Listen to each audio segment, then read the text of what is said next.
जय हिंद दोस्तों, एक बार फिर से आप सभी का स्वागत है। क्लास 12th में बेटा आप सभी को मालूम है आपका टर्म 1 का जो बोर्ड एग्ज़ाम है बेटा नवंबर दिसंबर में होने वाला है और उसमें आपको मालूम है कि MCQ क्वेश्चंस बेटा आप लोगों को वहाँ पे दिखाई देंगे। थोड़ा सा पैटर्न बेटा आप लोगों का जो चेंज हुआ है उसमें थोड़ी सी मदद बेटा मैं आप लोगों की करना चाहता हूँ। जैसे आपको मालूम है चैप्टर 1, 2, 3, 4, 5, 6 इनफैक्ट चैप्टर 12 टर्म 1 के जितने भी चैप्टर बेटा आप लोगों के लिए ज़रूरी हैं वो सब मैंने अपने चैनल पे अपलोड किए हुए हैं। ठीक है, तो वहाँ से आप लोग बेटा बढ़िया से तैयारी करते रहो यार, कहीं दिक्कतें आएंगी बेटा तो अब बेटा मैं आपके लिए कंटेंट लेके आ रहा हूँ यार। ठीक है, पिछले साल भी ये 1 मार्क वाली सीरीज़ बेटा मैंने शुरू करी थी, इस बार बेटा फिर से मैं ये 1 मार्क का सीरीज़ बेटा एक बार फिर से आप लोगों के लिए शुरू कर रहा हूँ। ठीक है, अब देखिए ऐसा है ना, आप लोग भी बेटा समय समय पर सहयोग देते रहना। काफ़ी लंबे समय से बेटा मैं चैनल पे कोई कंटेंट ला नहीं पाया था, कुछ व्यक्तिगत कारणों से कंटेंट चैनल पे आ नहीं पाया था, लेकिन अब बेटा समय समय पर आपको अच्छे अच्छे वीडियोस आप लोगों की काम की वीडियोस चैनल पे मिलते रहेंगे यार। ओके, तो देखिए बच्चों ऐसा है चैप्टर 1 से बेटा मैं शुरुआत कर रहा हूँ, रिलेशन एंड फंक्शन। देखिए जब बात करते हैं ना बेटा MCQ की, जो ऑब्जेक्टिव क्वेश्चन आपके पास आते हैं, सबसे पहले तो बेटा मेरा जो सुझाव आप लोगों के लिए होगा वो ये है बेटा कि सबसे पहले बेटा आप लोग अपनी NCERT को पूरा कर लो यार। आपकी NCERT में जितने क्वेश्चंस हैं सभी क्वेश्चंस को बेटा बढ़िया से आप लोग पूरा सॉल्व कर लो। ये नहीं कि MCQ आएंगे तो अब हम NCERT को करेंगे ही नहीं। जो बच्चे ये सोच रहे हैं वो उनकी बहुत बड़ी बेवकूफ़ी हो जाएगी यार। आप लोग सबसे पहले NCERT को पढ़ो, जितने चैप्टर में कॉन्सेप्ट्स हैं, जितने क्वेश्चंस हैं, हर एक क्वेश्चन को बड़ा बढ़िया से करो, क्योंकि जो MCQ भी आएंगे यार वो पूरी संभावनाएं हैं आपकी बुक से जो क्वेश्चंस हैं उनसे ही MCQ आप लोगों के लिए बनेंगे यार। तो बच्चों आप सभी के लिए क्या सुझाव है मेरा कि भाई पहले कॉन्सेप्ट ढंग से करते रहें। ठीक है, बाकी प्रैक्टिस के लिए बेटा मेरी इस 1 मार्कर सीरीज़ को बेटा आप लोग अब देखते रहना। ठीक है, समय समय पर बेटा मैं आपके लिए अब हर चैप्टर से वीडियोस लाते रहूँगा। ठीक है, आज जो है बेटा कुछ क्वेश्चन मैं इस वीडियो में आपके लिए लेकर आया हूँ। तो शुरुआत करते हैं बेटा रिलेशन एंड फंक्शन चैप्टर की। और यहाँ पर बच्चों मैं आपको बता दूँ कि जो MCQ क्वेश्चन बेटा हमारे पास आ रहे हैं, जो इम्पॉर्टेंट है बेटा, जो थोड़े से हटके हैं, जिन पर बच्चों का ध्यान नहीं जाता है, उनको बेटा मैं इस वीडियो में लेकर आया हूँ। छोटी छोटी जो बातें हैं, ठीक है, बाकी जो बुक में जो क्वेश्चंस हैं उनसे क्या MCQ बन सकते हैं बेटा वो भी बेटा मैं आपके लिए लेके आऊँगा। ठीक है ना, लेकिन हाँ आप लोगों को अपना पूरा रिस्पॉन्स बढ़िया से देते रहना यार। बाकी हाँ क्वेश्चन जो है, क्वेश्चन यहाँ पर आपके सामने आ चुका है। जितने क्वेश्चन मैं पूछूंगा बेटा अपने आंसर को बेटा मुझसे पहले बता देना, वीडियो को पॉज कर लेना, इसका आंसर सोच लो। ठीक है, लास्ट में जितने भी क्वेश्चन इस वीडियो में होंगे देख लेना आपके कितने में से कितने मार्क्स आप लोगों के आ रहे हैं। हर क्वेश्चन 1 नंबर का है। ठीक है, देखिए सबसे पहला क्वेश्चन जो बेटा हमारे पास है, कहता है कि ए में है एक्स एलिमेंट्स, ए में है बेटा हमारे पास एक्स एलिमेंट्स, ए में है एक्स एलिमेंट्स और बी में कितना है बेटा, बी में बेटा हमारे पास हैं वाई एलिमेंट्स। कहता है कि the total relations from A to B, कुल रिलेशंस की संख्या बेटा आप लोगों से पूछी गई है कि टोटल कितने रिलेशंस बनेंगे। तो बेटा याद रखिएगा टोटल रिलेशंस के लिए फॉर्मूला होता है भाई 2 की पावर में number of elements in A cross B. अब सोचो ए में एक्स एलिमेंट है, बी में वाई एलिमेंट है, तो बताओ ए क्रॉस बी में कितने एलिमेंट हो जाएंगे बेटा, तो आप बोलेंगे एक्स इंटू वाई। तो भाई लोग 2 की पावर में आंसर आ जाएगा एक्स इंटू वाई। ये इसका बेटा बी इसका राइट आंसर है बेटा। जिसने बेटा बी पे टिक लगाया होगा, जिसका जवाब बी होगा उसको 1 नंबर मिल गया बेटा। चलेंगे नेक्स्ट क्वेश्चन की तरफ। देखिए क्वेश्चन नंबर 2 बेटा हमारे सामने आ चुका है। कहता है maximum number of equivalence relation on set ए 1, 2, 3। इस 1, 2, 3 पर कितने मैक्सिमम इक्विवेलेंस रिलेशंस बनाए जा सकते हैं। अब इक्विवेलेंस रिलेशंस की बेटा जब मैं बात करता हूं तो समझ जाइए रिलेशंस जो है बेटा रिफ्लेक्सिव, सिमेट्रिक एंड ट्रांजिटिव तीनों होना चाहिए बेटा। रिलेशन जो हमारा है वो रिफ्लेक्सिव भी होना चाहिए, सिमेट्रिक भी होना चाहिए, ट्रांजिटिव भी होना चाहिए। तो बच्चों रिलेशंस को देखो बना के देखते हैं यार। देखो सबसे पहले बेटा जो रिलेशन में बना सकता हूँ, देखो रिफ्लेक्सिव होना चाहिए तो ये 3। देखो अब देखो रिफ्लेक्सिव का मीनिंग ये आपको मालूम नहीं होगा तो क्वेश्चन कहाँ से कर पाओगे यार, समझ पा रहे हो। तो बेटा इसलिए कॉन्सेप्ट क्लैरिटी होना बहुत जरूरी है। रिफ्लेक्सिव के लिए बेटा आपके पास 1, 1, 2, 2 और 3, 3 ये तो रिलेशन के अंदर होना ही चाहिए। सिर्फ अगर मैं इतना ही लिख दूँ तो ये रिफ्लेक्सिव भी है, सिमेट्रिक भी है, ट्रांजिटिव तीनों है बेटा। ठीक है, अच्छा एक रिलेशन ये हो गया, एक रिलेशन बेटा मैं ये लिख चुका हूँ, और दूसरा रिलेशन बेटा हमारा हो सकता है क्या, दूसरा रिलेशन लिखते हैं बेटा, मान लेते हैं मैं, देखो 1 1 2 2 3 3, तो इसके अंदर आएगा ही भाई, ठीक है। सोचो और क्या हो सकता है, अगर मान लो मैं 1 2 लिख देता हूँ, तो अब सिमेट्रिक बनाने के लिए बेटा इसके अंदर 2 1 भी लिखना पड़ेगा भाई, 1 2 लिख देता हूँ तो 2 1 भी लिखना पड़ेगा। अच्छा तीसरा रिलेशन क्या हो सकता है, 1 1 2 2 3 3। सोचो पॉसिबिलिटीज, मान लो मैंने इसके अंदर 1 3 लिख दिया, तो फिर मजबूरन 3 1 भी लिखना पड़ेगा भाई, क्योंकि रिफ्लेक्सिव है तो सिमेट्रिक है, यानी 1 3 है तो 3 1 भी होगा। अच्छा 1 3 3 1 तो 1 1 तो है ही, ट्रांजिटिव भी हो गया बेटा, ठीक है। अच्छा R4 बेटा 1 1 2 2 3 3 और 1 2 लिख दिया, 1 3 लिख दिया। अच्छा मैं 2 3 लिख देता हूँ इसके अंदर, तो फिर अब 3 2 भी लिखना पड़ेगा भाई, 3 2 भी लिखना पड़ेगा, तो भाई ये चौथा रिलेशन बन गया। अच्छा मान लो 1 1 2 2 3 3, अब और क्या पॉसिबिलिटी हो सकती है यार, 1 2 लिख देते हैं तो 2 1 लिखना पड़ेगा, चलो 1 3 भी डाल देते हैं, 1 3 भी डाल देते हैं। अब 1 3 डाला है, 1 3 डाला है, ठीक है, तो मजबूरन 3 1 भी डालना पड़ेगा सिमेट्रिक बनाने के लिए। अच्छा देखिए 1 3 3 1 तो 1 1 है, और हमारे पास 2 1 है 1 3 है, 2 1 है 1 3 है, तो अब 2 3 भी डालना पड़ेगा, तभी जाके भाई ट्रांजिटिव हो पाएगा। 2 1 है तो 2 1 है 1 3 है, तो फिर 2 3 भी होना चाहिए, 2 3 डाल दिया, बट 2 3 के आ जाने की वजह से बेटा अब इसके अंदर मजबूरन 3 2 भी डालना पड़ जाएगा। 3 2 डाल दिया बेटा, तो देखो अब ये रिफ्लेक्सिव सिमेट्रिक ट्रांजिटिव है, सब कुछ हो चुका है। तो 5 रिलेशन तो बेटा मेरे सामने बन चुके हैं, और ऑप्शन भी 2 3 4 5 हैं, तो इसका जो सही आंसर है बेटा वो डी इसका राइट आंसर है भाई, ठीक है बच्चों। जिसने डी पे टिक लगा रखा होगा बेटा उसका ये सही जवाब होगा, तो बेटा आपको ये सब करके देखने पड़ेंगे बेटा इसमें, ठीक है। ओके बच्चों चलते हैं नेक्स्ट की तरफ चलते हैं। देखिए अगला क्वेश्चन क्या है, ए दे रखा है बेटा, ए 1 2 3 रिलेशन आर दे दिया ऑन ए 1 2, बताइए क्या ये रिफ्लेक्सिव है, तो आप बोलेंगे रिफ्लेक्सिव नहीं है। क्यों नहीं है, क्योंकि इसके अंदर 1 1 नहीं है, 1 1 इसके अंदर नहीं है, 2 2 इसके अंदर नहीं है, 3 3 इसके अंदर नहीं है। अच्छा रिफ्लेक्सिव नहीं है, क्या ये सिमेट्रिक है, तो आप बोलोगे सर 1 2 डाला तो 2 1 क्यों नहीं डाला, 2 1 तो है ही नहीं इसके अंदर, नहीं है भाई, तो सिमेट्रिक भी नहीं है। हाँ ट्रांजिटिव है भाई, ट्रांजिटिव कैसे है, 1 की सहेली 2, क्या 2 ने किसी और को सहेली बनाया, आप बोलोगे नहीं बनाया, तो सहेली धर्म को निभाया। जिसने रिलेशन फंक्शन का मेरा वीडियो देख रखा होगा उसको मालूम होगा बेटा, ठीक है सर ट्रांजिटिव है मेरे बच्चों।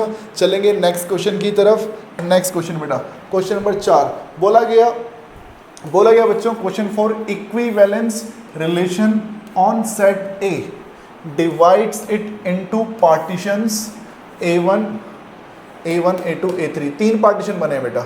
तो देखिए तीनों पार्टीशंस का जो यूनियन होता है बेटा, तीनों का यूनियन पूछा है, तो देखो पार्टीशंस के ऊपर बेटा मैंने एक सेपरेट वीडियो बना रखी है बच्चों, पार्टीशंस के ऊपर बच्चों मैंने एक सेपरेट वीडियो बनाई हुई है, उसको प्लीज़ देखिएगा बेटा। उसमें मैंने बता रखा है कि तीनों का जो यूनियन होता है बेटा वो सेट ए के इक्वल होता है, यूनियन जो होता है बेटा वो सेट ए के इक्वल होता है। जिस सेट पे बेटा हम लोगों ने रिलेशन को बनाया है ना बेटा, उस सेट के ही इक्वल बेटा सभी पार्टीशंस का यूनियन आ जाया करता है यार, ठीक है। और वही चीज़ बेटा आपसे सिर्फ यूनियन नहीं, आपसे इंटरसेक्शन भी पूछ सकता है कि तीनों जो पार्टीशन होते हैं, पार्टीशन A1 A2 A3 जितने भी पार्टीशन बनते हैं उन सबका जो इंटरसेक्शन होता है बेटा वो फाई होता है।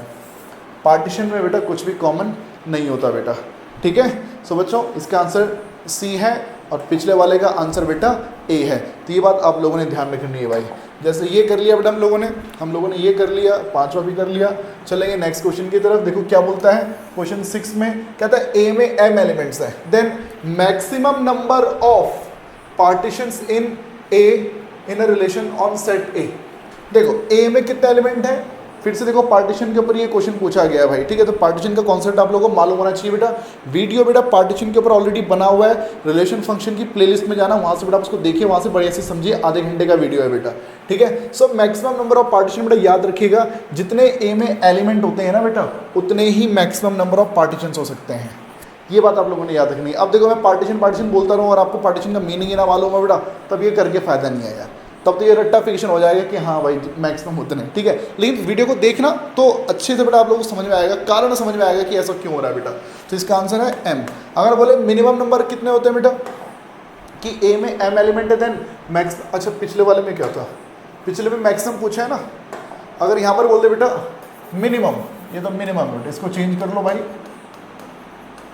मिनिमम नंबर ऑफ पार्टीशन कितने होते हैं बेटा, तो याद रखिएगा एक पार्टीशन बेटा मिनिमम जरूर बना करता है बेटा, एक पार्टीशन भाई हमारा जरूर होता है, ठीक है बच्चों, एक पार्टीशन भाई हमारा मिनिमम जरूर हुआ करेगा बच्चों, ठीक है ना। मैक्सिमम कितने पार्टीशन इसके बराबर, और मिनिमम कितने पार्टीशन बेटा, एक ही पार्टीशन होगा बेटा हमारा, ठीक है सर। चलेंगे नेक्स्ट की तरफ, ये तो याद रखने वाली बातें होगी भाई, ठीक है।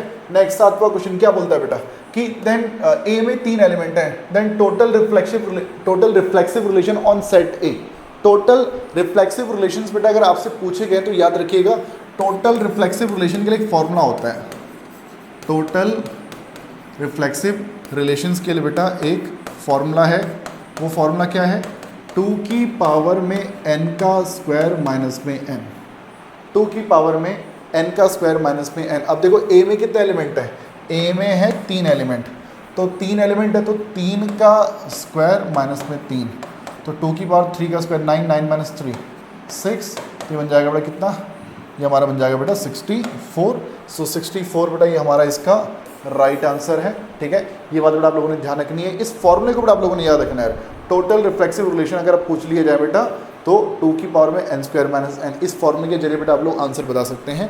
सो 64 बेटा इसका एकदम राइट आंसर है। चलेंगे नेक्स्ट की तरफ, चलेंगे बेटा नेक्स्ट की तरफ, क्वेश्चन नंबर 8।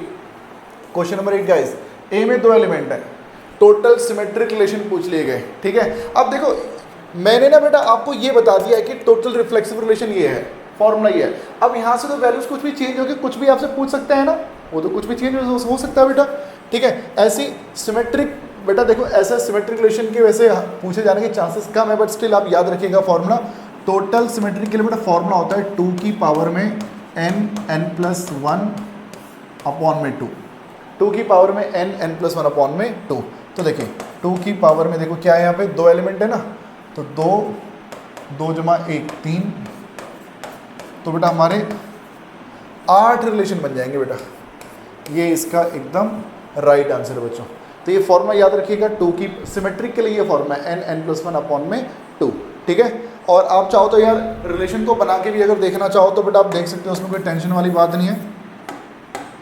रिलेशन को अगर बना के देखना चाहो तो बेटा देखो मैं रिलेशंस को देखो बना के दिखा देता हूँ। सिमेट्रिक रिलेशन पूछा ना इसने, तो देखो एक रिलेशन देखो हमारा क्या हो जाएगा 5, ये सिमेट्रिक रिलेशन है बेटा।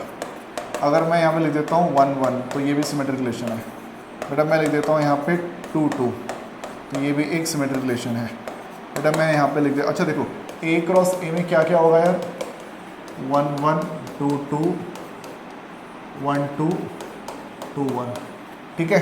अब देखो 1 1 2 2 हो गया। अब मान लो मैं यहाँ पे 1 1 डाल देता हूँ, 1 1 डाल देता हूँ बेटा मैं इसमें, ठीक है, और 2 2 भी डाल देता हूँ, तो ये भी क्या हो गया बेटा एक प्रकार से एक सिमेट्रिक रिलेशन हो गया। 4 तो ये हो गए। अब 5वां देखना, मैंने इसमें 1 1 डाला, फिर 1 2 डाल दिया, फिर मैंने 2 1 डाल दिया, ये 5वां हो गया। फिर बेटा मैंने इसमें 1 1 है ना, फिर मैंने इसमें 2 2 डाल दिया, फिर 1 2 डाला और 2 1 भी डाल दिया, तो बेटा ये भी क्या बन गया, ये भी एक सिमेट्रिक रिलेशन बेटा इसमें बन चुका है। अच्छा 7वां देखिए, 7वां देखिए बेटा, मैं इसमें 1 1 डाल देता हूँ, 2 2 डाल देता हूँ, 1 2 डाल देता हूँ और 2 1 डाल देता हूँ, तो ये भी एक सिमेट्रिक रिलेशन हो गया। और एक लास्ट और बना लेते हैं बेटा 8वां हमारा 1 2 और 2 1, ये तो मैंने लिखा ही नहीं यार, 1 2 एंड 2 1, देख लो कोई रह गया बेटा इसमें 5 1 1 2 2 1 2 2 1 1 के साथ 2 2 1 1 के साथ 1 2 2 1, ठीक है, 2 2 के साथ 1 2 2 1, फिर 2 2 के साथ, हाँ ठीक है वो भी हो गया। फिर लो भाई 8 रिलेशन हमारे यहाँ पे सारे बन गए बेटा।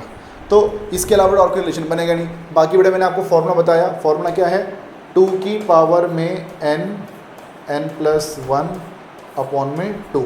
बाकी अगर ऐसे सोच के लिखोगे बेटा इसमें थोड़ा समय लग सकता है आपको, बाकी इस एज इट इज़ इस फॉर्मूले को याद रखोगे बेटा तो फ़ायदे में रहोगे यार, ठीक है। ये जो फॉर्मूला बेटा मैंने लिखवाया है इसको याद रखोगे बेटा तो आप लोग फ़ायदे में रहोगे। चलेंगे नेक्स्ट क्वेश्चन की तरफ चलेंगे बेटा, अगले क्वेश्चन की तरफ चलेंगे। देखिए क्वेश्चन नंबर 9 हमसे देखो फंक्शंस पूछ लिया गया बेटा। फंक्शन कहता है कि ए में 3 एलिमेंट है, बी में 2 एलिमेंट है। ए में 3 एलिमेंट हैं, बी में 2 एलिमेंट हैं। कहता है कि total functions from A to B, total function पूछा गया है बेटा। तो देखो एक तरीका क्या है, सोचो इस इसकी इमेज बनाने के लिए कितना एलिमेंट है? आप बोलोगे इमेज ये भी बन सकती है, इमेज ये भी बन सकती है, दोनों में से कोई एक बनेगी, बट ऑप्शंस दो हैं। ऐसी इसकी इमेज बनाने के लिए भी दो ऑप्शंस हैं, इसकी इमेज बनाने के लिए भी दो ऑप्शन है, तो 2 की पावर में 3 हमारा आंसर आ गया बेटा कितना? 8। अदरवाइज बेटा इसके लिए एक फॉर्मूला याद रखिएगा, total number of functions, total number of functions के लिए बेटा एक फॉर्मूला है, ये क्लास 11th का है यार, कि बी में कितने एलिमेंट हैं उसकी पावर में ए में कितना एलिमेंट है, बी की पावर में आएगा ए, तो लो भाई बी में 2 एलिमेंट हैं उसकी और ए में 3 एलिमेंट है, तो 2 की पावर में 3 आंसर हो गया बेटा ए। जिसने सी पे क्लिक किया बेटा उसका जवाब एकदम सही है, ठीक है। वीडियो को पॉज करके बेटा आप लोग अपने आंसर को सेलेक्ट किया करो, ठीक है ना। ओके देखिए next question, question number 10। Question number 10 क्या बोलता है बेटा? ए में है 4 एलिमेंट, ए में है 4 एलिमेंट 1 2 3 4, बी में है 8 एलिमेंट, सो यहाँ पे 5 6 7 8 9 10 11 12, तो इस पर 8 एलिमेंट हो गए। कहता है total 1 function from A to B, कितने 1 फंक्शन बना सकते हो भाई? तो सोचो भाई 1 फंक्शन आपसे अगर पूछे गए तो सोचो बेटा इस 1 की इमेज बनाने के लिए आपके पास कितने ऑप्शंस हैं?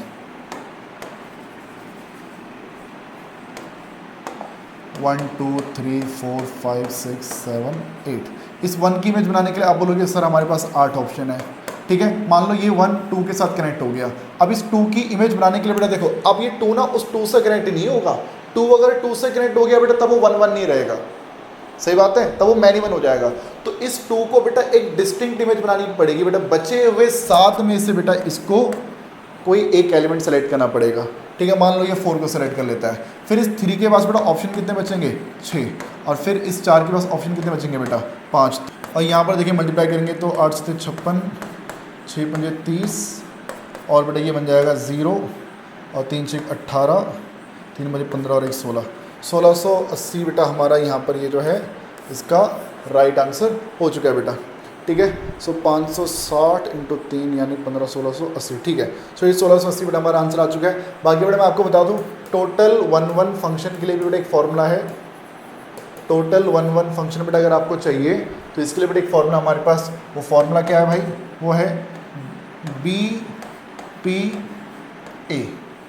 BPA, यानी कि बी में कितने एलिमेंट हैं? आप बोलोगे 8 एलिमेंट हैं। परम्यूटेशन ए में कितने एलिमेंट है बेटा? इसमें 4 एलिमेंट हैं। अब 8p4 की वैल्यू बेटा देखो NPR का फॉर्मूला होता है ना, क्या फॉर्मूला होता है? n फैक्टोरियल अपॉन में n माइनस r फैक्टोरियल।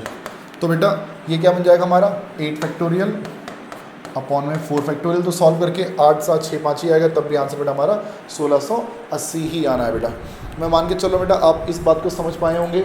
अब जैसे हमने 10वां क्वेश्चन किया है भाई, यहाँ पे 1 फंक्शन पूछे गए, अगले में भी फिर से 1 फंक्शन पूछा गया बेटा। देखो क्या बोला गया, ए में है 4 एलिमेंट और बी में है 2 एलिमेंट। अब सोचो ए ने मान लो इसको सेलेक्ट कर लिया और बी ने मान लो इसको सेलेक्ट कर लिया, 1 1 होना चाहिए, तो डिस्टिंक्ट इमेज होनी चाहिए बेटा। तो बताइए क्या इस 3 और 4 के लिए इमेज बनाने के लिए यहाँ कोई भी एलिमेंट बचा?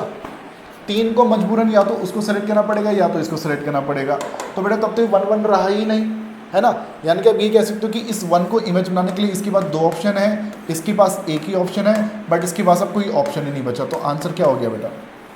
आंसर क्या हो गया? 0। अदरवाइज फॉर्मूला क्या है? 2BPA, तो 2P4। सो गाइस 2P4 ये तो ज़्यादा हो ही नहीं सकता ना बेटा, तो इसलिए बेटा वो रिजेक्टेड। हमारा आंसर क्या बचेगा बेटा यहाँ पे? 0। 0 इज़ द राइट आंसर। देखो 1 1 होने के लिए बेटा कंडीशन है। कंडीशन क्या है कि इसमें जितने एलिमेंट है ना, ये कम से कम इसके बराबर तो होना ही चाहिए। इसमें बी में कभी भी कम एलिमेंट नहीं होने चाहिए बेटा, बी में कभी भी कम एलिमेंट नहीं होने चाहिए, इस बात को ध्यान रखिएगा भाई, ठीक है। ओके सर, ये था 11वां, इसका आंसर है सी। नेक्स्ट देखिए, नेक्स्ट क्वेश्चन बेटा हमारे पास देखिए 12वां क्वेश्चन आ गया। 12वें में क्या कहता है? ए में 4 एलिमेंट हैं, बी में 2 एलिमेंट है। अब देखो यहाँ पर 1 1 नहीं, यहाँ पे ऑन टू फंक्शन पूछा गया बेटा। ये 11वां था ना, हाँ ये 12वां। यहाँ पर 1 1 नहीं पूछा गया बेटा, यहाँ पर ऑन टू फंक्शन पूछा गया है। तो ऑन टू फंक्शन का मीनिंग आपको मालूम होना चाहिए। ऑन टू फंक्शन का मतलब होता है दूसरे सेट में जितने एलिमेंट है ना, हर एलिमेंट की कम से कम एक प्री में जरूर बननी चाहिए भाई। तो यानी देखो अब देखो ऑन टू में, देखो ऑन टू वैसे पूछेगा नहीं आपसे, बट स्टिल मैं बता देता हूँ। देखो 1 2 3 4, यहाँ पर क्या है मैडम, मान लेते हैं यहाँ पे है, चलो 1 2 है, ठीक है। अब देखो ऑन टू होने के लिए मतलब क्या है कि ये 1 और इस 2 किसी ना इनकी प्रीमेज जरूर बननी चाहिए यार, ठीक है ना। 1 की भी प्रीमेज जरूर बननी चाहिए, 2 की भी प्रीमेज जरूर बननी चाहिए। तो यहाँ पर जो पता लगाने का तरीका है ना बेटा, वो क्या है, पहले तुम ये फाइंड करो कि टोटल फंक्शन कितने बनेंगे, टोटल फंक्शंस कितने बनेंगे। तो टोटल फंक्शन के लिए फॉर्मूला था ना b की पावर में a, तो b में 2 एलिमेंट है, a में 4 एलिमेंट है, तो आंसर आ जाएगा 16। टोटल 16 फंक्शन बनेंगे बेटा। उन 16 में से कितने फंक्शन ऑन टू नहीं है ये पता करो। जो ऑन टू नहीं है, नॉट ऑन टू, जो ऑन टू नहीं है, तो देखो नॉट ऑन टू तो देखो क्या क्या हो सकता है, या तो सारे के सारे इससे जुड़ जाएं, देख लो 2 की कोई भी प्रीमेज नहीं बनी, ये ऑन टू नहीं है बेटा, ये एक फंक्शन है जो ऑन टू नहीं है। अच्छा, एक केस क्या हो सकता है, सारे के सारे इससे जुड़ जाएं। बताओ बेटा क्या ये ऑन टू है, क्या ये ऑन टू है या नहीं है बच्चों। आप बोले सर ये भी ऑन टू नहीं है, क्यों नहीं है, क्योंकि 1 की प्रीमेज नहीं है, इसके अलावा और कोई पॉसिबिलिटी नहीं है बेटा। नॉट ऑन टू, कितने फंक्शन है, 16 में से 2 फंक्शन ऐसे हैं जो ऑन टू नहीं है। तो बताओ ऑन टू कितने हो गए बेटा, 16 में से इन 2 को माइनस कर दो, कितने बचे बेटा, 14। समझ में आ रही बात। टोटल फंक्शन बने 16 b की पावर में a, उसमें से एक फंक्शन ये है जिसमें सारे एलिमेंट इस 1 से कनेक्टेड थे, एक फंक्शन क्या है जिसमें सारे एलिमेंट इस 2 से कनेक्टेड है। तो ये 2 ऐसे फंक्शन है जो ऑन टू नहीं है, और ऑन टू नहीं है बेटा तो 16 में से उन 2 को हटा दो, बाकी के बचे हुए 14 पक्का ऑन टू होंगे भाई, ठीक है। तो इसका राइट आंसर क्या है बेटा, बी इसका राइट आंसर है। बाकी मैं आप लोगों को एक बात बताता हूँ, total onto function find करने के लिए एक लंबा सा फॉर्मूला है, ठीक है। फॉर्मूला थोड़ी सी रिसर्च करना, फॉर्मूला आपको पता चल जाएगा क्या है, ठीक है। बाकी संभावना इसकी कम है, आएगा तो सर ये आएगा, ठीक है ना। बाकी लेकिन आप उस फॉर्मूले को एक बार ढूंढना क्या है, जिसको पता चल जाए सर मुझे भी बताना फिर यार क्या है, ठीक है। ओके चलिए चलते हैं नेक्स्ट की तरफ, चलते हैं नेक्स्ट की तरफ। देखिए 13th क्वेश्चन क्या बोलता है बेटा, कहता है भाई ए में है 2 एलिमेंट, बी में है 3 एलिमेंट, total bijective function from A to B. याद रखो भाई, बाइजेक्टिव होने के लिए कंडीशन है जितने एलिमेंट ए में हो उतने ही एलिमेंट बी में होने चाहिए, जितने एलिमेंट ए में हो उतने एलिमेंट बी में होने चाहिए, तभी बाइजेक्टिव होगा, अदरवाइज कभी भी बाइजेक्टिव नहीं होगा। जरा सोचो, ए में 2 एलिमेंट है, बी में 3 एलिमेंट है, तो बाइजेक्टिव का मतलब क्या होता है कि वो 1 1 भी होना चाहिए और वो ऑन टू भी होना चाहिए। देखो 1 1 के लिए देखो 1 को मान लो हमने x से कनेक्ट कर दिया, 2 को मान लो हमने y से कनेक्ट कर दिया। अब बताओ z बेचारे का क्या होगा भाई, ये z का क्या होगा, ये z तो किसी की इमेज नहीं बन पाया, तो इसकी कोई प्रीइमेज नहीं है, तो इसलिए बेटा ये ऑन टू बना ही नहीं, तो बाइजेक्टिव नहीं बना। तो बेटा अगर ये z यहाँ ना होता भाई, तब हम बोल सकते थे कि हाँ भाई बाइजेक्टिव है। लेकिन दिक्कत क्या आ गई भैया, यहाँ एक एक्स्ट्रा एलिमेंट है, सो आप क्या बोल देंगे कि भैया यहाँ पर एक भी टोटल बाइजेक्टिव फंक्शन कितने होंगे, आप बोल देंगे 0, एक भी बाइजेक्टिव फंक्शन यहाँ पर नहीं होगा बेटा, ठीक है। दोनों में इक्वल नंबर ऑफ एलिमेंट्स होने चाहिए यार। जैसे देखो यहाँ पर क्या बोलता है, ए में 5 एलिमेंट है, total bijective function from A to A. बताओ ए में अगर 5 एलिमेंट है तो देखो ऐसा है ना, ए में 5 एलिमेंट है, रिलेशन ए पर ही बना है, यानी कि पहला सेट भी ए है, दूसरा सेट भी ए है, तो ए में 5 एलिमेंट है बेटा, तो यहाँ पर भी 5 ही होंगे। और देखो बाइजेक्टिव का सिंपल सा नियम है, अगर ए में जितने एलिमेंट है और बी में भी उतने ही एलिमेंट है और फंक्शन बाइजेक्टिव है, तो भाई जितने 1 1 फंक्शन होंगे उतने ही ऑन टू फंक्शन होंगे और उतने ही बाइजेक्टिव फंक्शन होंगे। तो बेटा इस सिचुएशन में टोटल बाइजेक्टिव के लिए आप फॉर्मूला क्या लगा लो, फॉर्मूला लगा लो भैया आप BPA, टोटल बाइजेक्टिव फंक्शन निकालने के लिए फॉर्मूला क्या है BPA। लेकिन ये कंडीशन क्या है बेटा उसके लिए, जब A बराबर क्या हो, जब A बराबर B हो।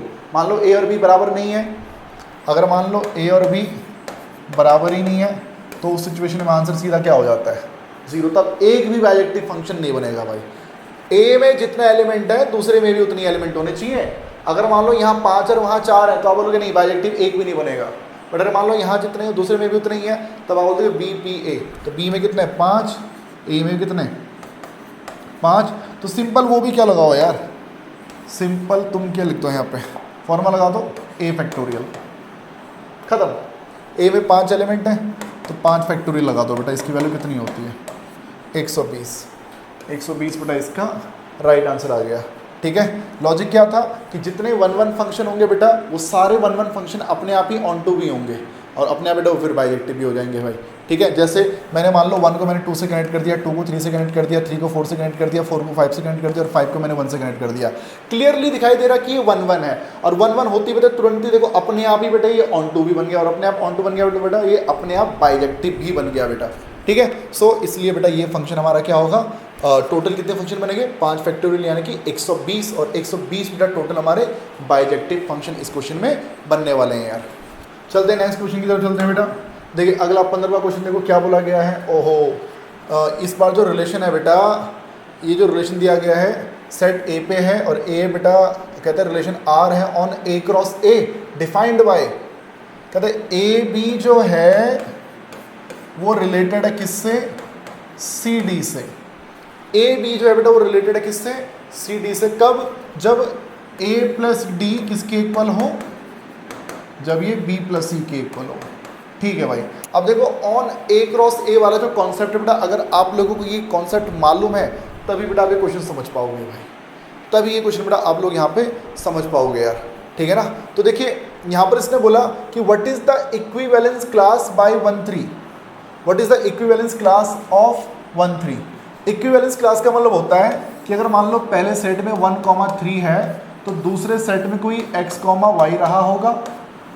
पहले सेट में बेटा अगर कोई 1 3 है तो दूसरे सेट में कोई x y रहा होगा। ये 1 3 जो है वो उस x y से रिलेटेड है। ठीक है, तो बताओ उस x और y की वैल्यू क्या हो सकती है, ये हमसे पूछ लिया गया बेटा। ये होता है equivalence class. What is equivalence class of 1 3, ये हमसे पूछा गया बेटा। तो यानी कि 1 3 वहाँ के x y से रिलेटेड है, तो बताओ उस x y की वैल्यू क्या हो सकती है। तो देखिए बच्चों इस कंडीशन के अकॉर्डिंग देखो ए बी जो है वो सी डी से तब रिलेटेड होगा जब ए प्लस डी किसके इक्वल हो, बी प्लस सी के इक्वल हो भाई। ठीक है, तो यहाँ पर बेटा हमारा देखो पहले में जोड़ना है चौथा, यानी 1 में प्लस करना है y इक्वल टू बी में प्लस करना है c, बी में प्लस करना है c यानी 3 में प्लस करना है x। तो बच्चों हमारा जो है y, मैं यहाँ से कह सकता हूँ कि हमारा जो x माइनस वाई है बेटा वो -2 आना चाहिए, या फिर मैं ये भी कह सकता हूँ कि हमारा जो x है वो y -2 आना चाहिए यार। x जो हमारा है बेटा वो y -2 आना चाहिए। अब सोचो y की वैल्यू आप क्या रख सकते हो, y की वैल्यू बेटा, या फिर मैं इसको एक काम करता हूँ यार, ऐसे ना लिखकर y इक्वल टू लिख लेते हैं। हमारा जो y है बेटा y वो x + 2 आना चाहिए। अब सोचो x को बेटा अगर आप 1 लो, x को 1 लो तो 1 + 2 y क्या आ जाएगा 3। x को बेटा अगर आप 2 लो तो 2 + 2 क्या आ जाएगा 4। 3 लिया बेटा तो 3 + 2 5, 5 तो उसके अंदर है नहीं, तो बेटा 1 3 and 2 4, 1 3 and 2 4 बेटा यहाँ पर हमारा इस क्वेश्चन का आंसर है बेटा। 1 3 and 2 4 इस क्वेश्चन का राइट आंसर है बेटा। ठीक है, ये गलत है भाई, ये गलत है। 1 3 and 2 4 ये हमारे लिए राइट आंसर है बेटा। ठीक है, ओके सर। अब देखिए नेक्स्ट क्वेश्चन बेटा, हम नेक्स्ट क्वेश्चन की तरफ चलेंगे, क्वेश्चन नंबर 16। और सुंदर क्वेश्चन, बढ़िया क्वेश्चन, शानदार क्वेश्चन, जानदार क्वेश्चन। कहता है कि फंक्शन है आर, देखो डोमेन देर के ये होता है डोमेन। डोमेन क्या है, r - 1 सारे रियल नंबर एक्सेप्ट 1। और इसका कोडोमेन नहीं बताया, कोडोमेन बताया ही बस लिख दिया, कोडोमेन नहीं बताया, कोडोमेन बताया नहीं कि कोडोमेन है क्या। अब क्या करें सर, क्या पूछा गया, फंक्शन ये है, what is the codomain of the function if function is onto. What is codomain if function is onto. तो देखो बच्चों फंक्शन ऑन टू होने के लिए कंडीशन होता है, कब, कंडीशन क्या है बेटा कि हमारा जो कोडोमेन है ना बेटा वो किसके इक्वल होनी चाहिए, वो रेंज के इक्वल होनी चाहिए। ये कंडीशन है भाई, कोई भी फंक्शन जो है वो ऑन टू तभी होगा जब कोडोमेन किसके इक्वल हो, रेंज के इक्वल हो बेटा। तो ये नियम याद रखिएगा। तो बच्चों इस क्वेश्चन में रेंज फाइंड करनी पड़ेगी। तो देखो ऐसा है ना, फंक्शन जो बेटा आपको दे रखा है, ये जो आपको दे रखा है बेटा मॉडुलस में x - 1 अपॉन में x - 1। देखो एक बात तो क्लियर है कि हम कभी भी इसमें x की जगह 1 पुट नहीं करेंगे, 1 इसमें कभी भी हम पुट नहीं करने वाले। ठीक है, हाँ आप देखो मॉडुलस है ना, आप 1 से बड़ा कोई नंबर सोच के देखो, 1 से बड़ा कोई नंबर सोच के देखो, 2 3 4 5 6 10 ले लो, 10 माइनस 1 9 अपॉन में 9। बताओ 9 का मॉडुलस तो 9 ही होगा, डिवाइड करोगे तो आंसर क्या आ जाएगा 1। ठीक है, अच्छा 11 रख लो, 11 minus 1 10, 11 minus 1 10 by 10, again answer 1। कोई भी पॉजिटिव नंबर रख के देखो, आंसर हमेशा क्या आना बेटा, आंसर 1 आएगा। ठीक है, अच्छा 1 से छोटा कोई नंबर लो, 0 ले लो, 0 0 माइनस 1 0 माइनस 1 माइनस का 1 और माइनस 1 जो है वो मॉडुलस की वजह से प्लस का 1 हो जाएगा, अपॉन में 0 माइनस 1 रहेगा, तो देखो कट के हमारा आंसर क्या आएगा, हमारा आंसर आ रहा है माइनस का 1। बेटा हमारा जो y है वो या तो 1 आया करेगा या वो माइनस 1 आया करेगा, इसके अलावा बेटा वो कभी भी कुछ और नहीं आएगा। बाकी मैं आपको एक तरीका और बताता हूँ, इसका मॉडुलस है ना, कंडीशंस होती हैं बेटा, या तो x 1 से बड़ा या तो x 1 से छोटा, 1 तो लेना ही नहीं है, मना कर रखा है। जब भी x 1 से बड़ा होगा तो मॉडुलस x माइनस 1 की जगह मॉडुलस x माइनस 1 ही लिखेंगे, अपॉन में क्या है x माइनस 1, कट के हमारा आंसर आ गया 1। जब भी x 1 से छोटा तो x माइनस 1 की जगह बेटा हम ना वो तो लिखेंगे x माइनस 1, बट बाहर माइनस भी लगाएंगे। मॉडुलस की कंडीशंस बेटा आप लोगों को मालूम होनी चाहिए, ठीक है ना बच्चों। देखो ये सब बेसिक कॉन्सेप्ट है यार, क्लास में भी आप लोगों ने पढ़ रखी ये सब चीज़ें। देखो कट के हमारे क्या आएगा -1, तो आप क्या देखोगे कि जो हमारी रेंज आ रही है बेटा तो या तो 1 है या वो -1 है बेटा, रेंज हमारी या तो 1 है या वो -1 है। तो रेंज बेटा वही हमारी कोडोमेन होनी चाहिए। उसने पूछा क्या व्हाट इज कोडोमेन, तो कोडोमेन बेटा हमारा या तो -1 होगा और या तो 1 होगा। ठीक है, इस पे मत टिक लगा देना, ये इंटरवल है, इंटरवल इसका मतलब -1 से लेके 1 तक सारे रियल नंबर, क्लोज वाला ये भी नहीं, ये भी इंटरवल है भैया, ये तो अलग ही है बेटा एकदम। तो आंसर बेटा ये है हमारा -1 और 1, ब्रैकेट देख लो, सेट वाला ब्रैकेट है बेटा, ये 2 ही आंसर है बस इसके। ठीक है, चलते हैं नेक्स्ट पे। ओहो क्वेश्चन देखिएगा, देखो क्या बोला गया है, फंक्शन दे रखा है, फिर से कोडोमेन नहीं बताया। What is codomain if function is onto है बेटा, तो ऑन टू होने के लिए रेंज और कोडोमेन इक्वल होने चाहिए, कोडोमेन तुमने बताया ही नहीं, तो यानी कि अब हमको रेंज फाइंड करनी पड़ेगी। तो ये प्रकार से ना 11वीं क्लास के क्वेश्चन आप लोगों से पूछे जा रहे हैं। देखो y किसके इक्वल है, y इक्वल टू 1 के अपॉन में 2 माइनस cos x, राइट। अब बेटा मैं आप लोगों को बता दूं, हमारा जो cos होता है वो ज़्यादा से ज़्यादा 1 होता है और कम से कम वो -1 होता है। तीनों की मल्टीप्लाई देखो, cos के बाहर क्या लगा हुआ है माइनस, इसकी मल्टीप्लाई -1 से करो 1, इसकी मल्टीप्लाई -1 से करो cos, इसकी मल्टीप्लाई -1 से करो -1।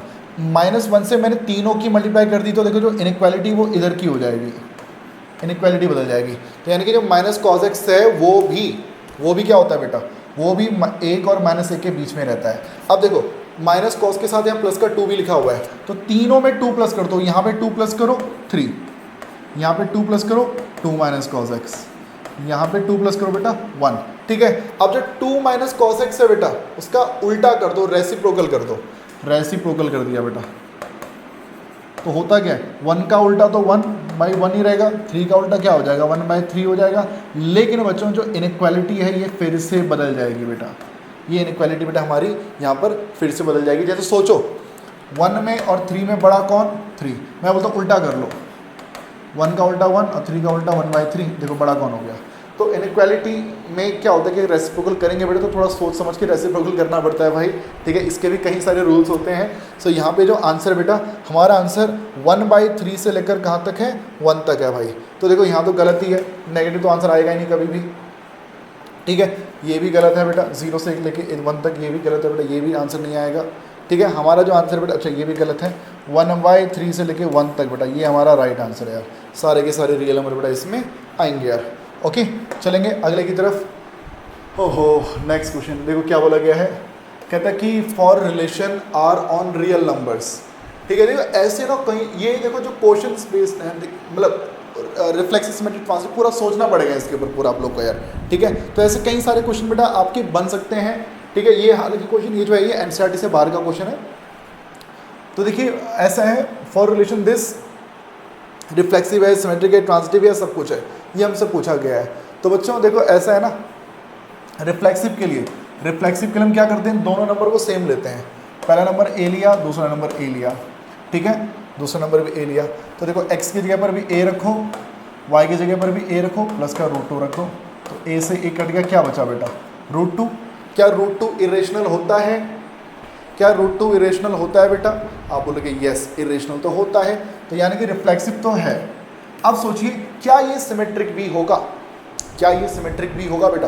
तो जरा इसके लिए देखो हम एक काम करते हैं, कोई सिमेट्रिक के लिए बेटा कोई ऐसा एग्जाम्पल सोचो जिसमें कि एक्स वाई तो रिलेशन से बिलोंग करे, ठीक है? तो देखो सिमेट्रिक होगा कि नहीं होगा एक बार सोचते हैं। एलिमेंट ले लेते हैं √2, 1। क्या बताइए क्या ये इस रिलेशन से बिलोंग करेगा? आप बोलेंगे x की जगह √2 -1 + √2, तो ये बन जाएगा 2√2 - 1। क्या ये इरेशनल है? आप बोलेंगे यस ये इरेशनल है, इरेशनल है, ठीक है। अब उल्टा, क्या 1, √2 भी इस रिलेशन में होगा? क्या 1, √2 भी इस रिलेशन में होगा? तो आप बोलेंगे सर x की जगह पे 1 रखेंगे, y की जगह पे √2 रखेंगे, प्लस में √2 रखेंगे, तो यहाँ √2 से √2 कट गया, क्या आ गया 1। क्या 1 इरेशनल है? आप बोलेंगे नहीं है। तो देखो एक्स वाई तो रिलेशन में है, एक्स वाई तो ये तो भैया उस कंडीशन को सेटिस्फाई कर रहा है, बट ये नहीं कर रहा। सो ये तो रिलेशन में है बट ये रिलेशन में नहीं है। सो गाइस रिफ्लेक्सिव तो है बट सिमेट्रिक नहीं है। अब ऑल तो हो नहीं सकता है ना, तो यानी पक्की बात है ट्रांजिटिव भी नहीं होगा। देखो चेक करके देख लेते हैं। ट्रांजिटिव के लिए दो कंडीशन सोचो जो इससे बिलोंग करे, दो कंडीशन सोचो जो इससे बिलोंग करे। तो देखो पहली कंडीशन ले लेते हैं, एक्स वाई करना चाहिए, वाई जेड करना चाहिए, बट एक्स जेड बिलोंग नहीं करना चाहिए। तो 2√2 - √2 बिलोंग करेगा, 2√2 करेगा भाई करेगा। फिर √2 और -√2, क्या ये बिलोंग करेगा? √2 2√2 कैंसिल, ठीक है भी करेगा, ये भी करेगा, बिलोंग करेगा। फिर 2√2 और माइनस का √2, क्या ये बिलोंग करेगा भाई? नहीं यार ये गड़बड़ हो गया, ये गड़बड़ हो गया, ये काटना है ना इसको।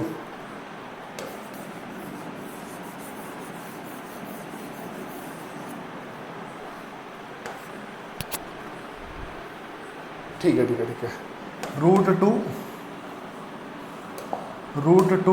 देखो यहाँ से स्टार्ट करना पड़ेगा और यहाँ से ले लो 3√2, ठीक है। क्या ये बिलोंग करेगा? आप बोलोगे सर यस करेगा।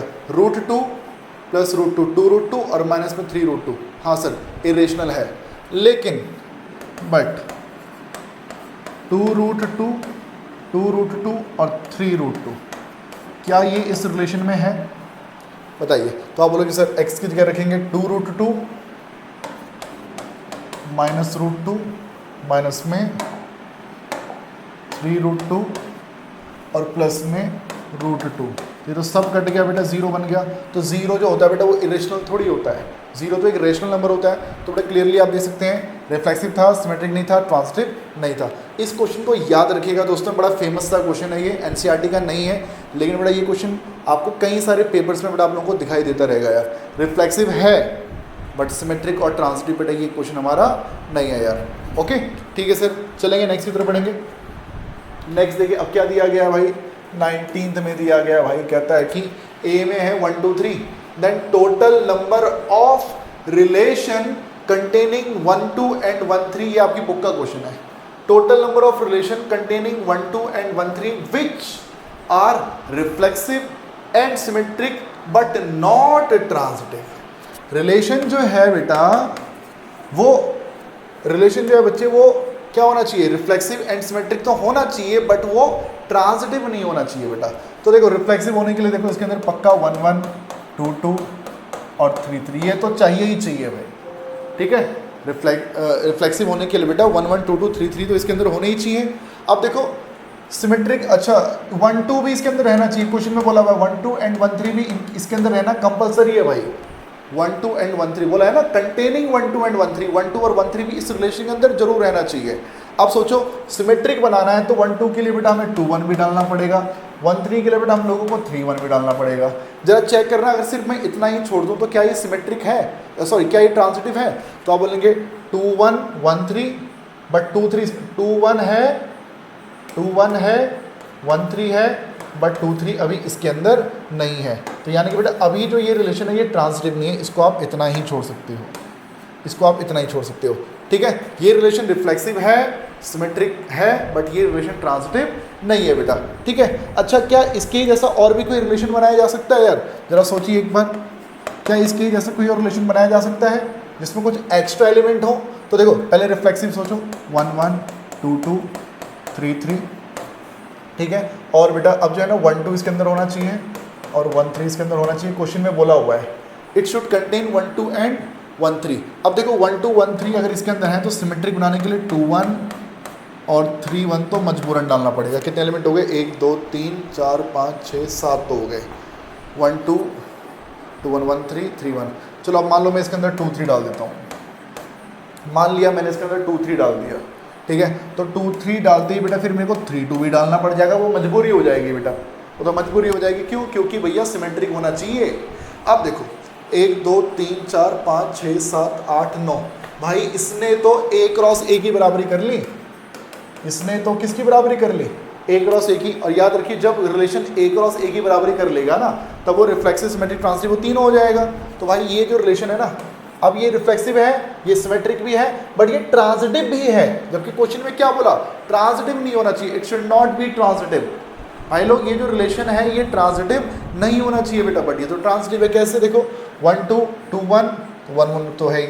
अच्छा 1 2 2 3 1 3 ये रहा, 2 1 1 3 2 3 ये रहा, तो भाई ट्रांजिटिव तो बन गया है। तो भाई ये नहीं चलेगा। इसका जो आंसर है वो सिर्फ क्या है बेटा? एक ही रिलेशन बन सकता है, रिफ्लेक्सिव हो, सिमेट्रिक हो, बट ट्रांजिटिव ना हो बेटा। चलेंगे लास्ट क्वेश्चन की तरफ, चलेंगे बेटा लास्ट क्वेश्चन की तरफ। क्वेश्चन नंबर 20 में क्या है भाई? ए में 1 2 3 है, टोटल इक्विवेलेंस रिलेशन। अब जो है तीनों होना चाहिए, रिफ्लेक्सिव, सिमेट्रिक, ट्रांजिटिव। भाई ये प्रैक्टिस है बेटा, अगर तुमने पहले चैप्टर पढ़े से पढ़ लिया ना बेटा तो कॉन्सेप्ट रिवीजन ये हो रही है बेटा यहाँ पे तुम लोगों की यार। ठीक है ना, यहीं से बेटा दिमाग की जो कसरत है ना वो इसी प्रकार से होगी भाई। ठीक है, वीडियो वगैरह अच्छा वगैरह लग रखा होगा बेटा, तो अच्छा लग रहा है वीडियो तो लाइक वगैरह मार दिया करो और आगे शेयर भी कर दिया करो भाई। ठीक है, कहता है कि ए में है 1 2 3, then total equivalence relation containing 1 and 2। 1 2 होना चाहिए बस 1 2। ठीक है, अच्छा चलो देखो रिलेशन हमारा 1 1 2 2 3 3, 1 2 भी इसके अंदर होना चाहिए, 1 2 भी बेटा इसके अंदर होना चाहिए। इसने बोला it should be equivalence relation containing 1 2। अब देखो रिफ्लेक्सिव है बट अभी सिमेट्रिक नहीं है, तो लो भाई अब सिमेट्रिक बन गया। अब ये सिमेट्रिक बन गया, 1 2 आ गया, 2 1 आ गया, तो 1 1 ट्रांजिटिव भी हो गया, 1 1 भी आ गया। ठीक है, बस रोक दो इतना ही, और नहीं लिख रहे आगे। क्यों नहीं लिख रहे? 1 2 2 1 तो 1 1 ये रहा, ट्रांजिटिव तो हो गया भाई। एक रिलेशन ये है। अब इसके अलावा और सोचते हैं, इसके अलावा और सोचते हैं बेटा। 1 1 2 2 3 3, मजबूरन मैं 1 2 डालता हूँ क्योंकि बोला हुआ है, तो मजबूरन फिर मेरे को 2 1 भी डालना पड़ेगा सिमेट्रिक बनाने के लिए। अब वो तो सेम हो गया, मुझे डिफरेंट रिलेशन बनाना है तो कुछ ऐड करो। 1 2 है तो मैं लेट से मैं 1 3 ऐड कर देता हूँ। ठीक है, अब 1 3 डाल देता हूँ बेटा, तो सिमेट्रिक बनाने के लिए मेरे को इसमें 3 1 डालना पड़ जाएगा। सही बात है, 3 1 डालना पड़ जाएगा। लेकिन दिक्कत क्या हो गई? 3 1 1 2 3 1 1 2, तो अब हमारे पास क्या होना चाहिए? 3 2 भी तो होना चाहिए, तभी तो ट्रांजिटिव भी तो होना चाहिए ना। तो लो भाई 3 2 डाल दिया, 3 1 1 2 तो 3 2 डाल दिया। अब 3 2 डाल दिया तो मजबूरन सिमेट्रिक बनाने के लिए बेटा मुझे इसमें 2 3 भी डालना पड़ जाएगा। कितने हो गया यार? 1 2 3 4 5 6 7 8 9। ले भाई इसने किसकी बराबरी कर ली? फिर से A क्रॉस A की बराबरी कर ली। इसके अलावा बेटा इसमें मैं और कोई एलिमेंट नहीं डाल सकता हूँ भाई। ठीक है, जो पॉसिबिलिटी है बेटा वो मैंने इसके अंदर डाल दी हैं। तो बेटा मैं देख पा रहा हूँ कि ऐसे 2 ही रिलेशन बन सकते हैं जो reflexive and symmetric and transitive दोनों होंगे, यानी इक्विवेलेंस होगा बेटा। मैं मान के चलो बेटा आपको ये बात समझ में आई होगी। इसमें हमने 20 क्वेश्चन किए हैं, 20 में से तुम्हारे कितने नंबर आए बेटा? कमेंट करके बताओ यार। ऐसी और वीडियो चाहिए बेटा तो मैं बनाऊंगा, ठीक है, लेकिन कमेंट करो, अपने दोस्तों से शेयर करना प्लीज़ यार। ठीक है, मेहनत कर रहा हूँ भाई, ठीक है ना, समय लगता है, टाइम लगता है, इन क्वेश्चन को लिखने में, बनाने में यार बहुत मेहनत लगती है बेटा। ठीक है ना, ये नहीं कि मैंने किसी किताब से तुरंत ही कॉपी मार ली है बेटा। ऐसा नहीं हुआ है, हालांकि अब आने वाले समय में वही करूँगा, ठीक है, लेकिन स्टिल उसमें भी मेहनत चाहिए बेटा। तो प्लीज़ बेटा शेयर दोस्तों तक जरूर करना है भाई, अब से पहले बोलता नहीं था, बोलना शुरू कर रहा हूँ, ठीक है। अपना ध्यान रखिएगा भाई, नेक्स्ट वीडियो में मिलूंगा। जय हिंद, जय भारत, वंदे मातरम।